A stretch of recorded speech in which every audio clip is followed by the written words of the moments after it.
मुश्रीफ आणि समरजित घाटगे एकत्र येण्यामुळे माजी खासदार संजय मंडलिक हे मुश्रीफ यांच्यापासून दूर गेले।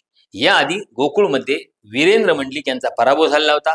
त्यानंतर लोकसभेला स्वतः संजय मंडलिक यांचा पराभव। या दोन्ही घटनांच्यामुळे हसन मुश्रीफ आणि संजय मंडलिक यांच्यातलं अंतर वाढलं होतं।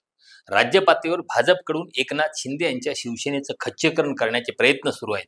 मुश्रीफ आणि समरजित घाटगे यांना एकत्र आणणे त्याच प्रयत्नांचा एक भाग असू शकतो असंही मानलं जातं। विधानसभेपासून माजी आमदार संजय घाटगे आणि मुश्रीफ यांची जवळीक वाढली होती। संजय घाटगे यांना त्याचे अनेक लाभ मिळाले आहेत। आताच्या घडामोडीमध्ये त्यांना ना भाजपनं गांभीर्याने घेतलंय ना मुश्रीफांनी। आता कागल मधल्या तिन्ही गटांची भूमिका स्पष्ट झाली आहे।